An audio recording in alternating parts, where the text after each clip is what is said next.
اصحاب اخدود کون تھے؟ پچھلی کسی امت میں ایک بادشاہ تھا جو ایک جادوگر سے کام لیا کرتا تھا۔ جب وہ جادوگر بوڑھا ہو گیا تو اس نے بادشاہ سے کہا، میرے پاس کوئی لڑکا بھیج دیا کرو جسے میں جادو سکھاؤں تاکہ میرے بعد وہ تمہارے کام آ سکے۔ بادشاہ نے ایک لڑکے کو جادوگر کے پاس بھیجنا شروع کر دیا۔ یہ لڑکا جب جادوگر کے پاس جاتا تو راستے میں ایک عبادت گزار شخص کے پاس سے گزرتا جو کہ حضرت عیسیٰ علیہ السلام کے دین حق پر تھا اور توحید کا قائل تھا۔ یہ لڑکا اس لڑکے کے پاس بیٹھ جاتا اور اس عبادت گزار کی باتیں سنتا جو اسے اچھی لگتی۔ ایک دن جب وہ جا رہا تھا تو راستے میں ایک بڑا جانور نظر آیا جس نے لوگوں کا راستہ روک رکھا تھا۔ لوگ اس سے ڈر رہے تھے۔ لڑکے نے ایک پتھر اٹھایا اور اللہ تعالیٰ سے دعا کی کہ یا اللہ، اگر راہب کی باتیں آپ کو جادوگر کی باتوں سے زیادہ پسند ہے تو پتھر سے اس جانور کو مار دیجیے۔ پھر اس نے پتھر جانور کی طرف پھینکا تو وہ مر گیا اور لوگوں کا راستہ کھل گیا۔ اس کے بعد لوگوں کو اندازہ ہوا کہ اس لڑکے کے پاس کوئی خاص علم ہے۔ چنانچہ ایک اندھے شخص نے اسے درخواست کی کہ اس کی بینائی واپس آ جائے۔ لڑکے نے کہا کہ اگر تم وعدہ کر لو کہ اللہ کی توحید پر ایمان لے آؤ گے تو میں تمہارے لیے اللہ سے دعا کروں گا۔ نابینا شخص نے یہ شرط مان لی۔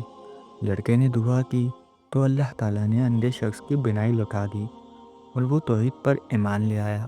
ان واقعات کی خبر جب بادشاہ کو ہوئی تو اس نے لڑکے راہب اور بینائی پانے والے شخص کو گرفتار کر لیا اور انہیں توحید کے انکار پر مجبور کیا۔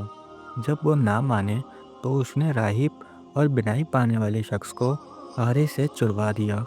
پھر اس لڑکے کے بارے میں اپنے سپاہیوں کو حکم دیا کہ اسے اس پہاڑ پر لے جا کر نیچے پھینک دیں۔ جب وہ لڑکے کو لے گئے تو اس نے اللہ تعالیٰ سے دعا کی۔ پہاڑ پر زلزلہ آیا جس سے تمام سپاہی مر گئے اور لڑکا زندہ سلامت رہا۔ اس کے بعد پھر بادشاہ نے سپاہیوں کو حکم دیا کہ لڑکے کو کشتی میں لے جا کر سمندر میں ڈبو دیا جائے۔ لڑکے نے پھر دعا کی جس کے نتیجے میں کشتی الٹ گئی، سپاہی ڈوب گئے اور وہ لڑکا سلامت رہا۔ جب بادشاہ کی ہر تعبیر ناکام ہو گئی تو لڑکے نے اس سے کہا، اگر تم مجھے مارنا چاہتے ہو تو اس کا ایک ہی طریقہ ہے، وہ یہ کہ تم سب لوگوں کو ایک میدان میں جمع کر کے مجھے سولی پر چڑھاؤ اور اپنی ترکش سے تیر نکال کر کمان میں چڑھا لو۔ پھر یہ کہو کہ اس اللہ کے نام پر جو اس لڑکے کا پروردگار ہے، پھر اس تیر سے میرا نشانہ لگاؤ۔ بادشاہ نے ایسا ہی کیا۔ تیر اس لڑکے کی کنپٹیوں پر جا کر لگا اور وہ شہید ہو گیا۔ لوگوں نے جب یہ منظر دیکھا تو بہت سے لوگ ایمان لے آئے۔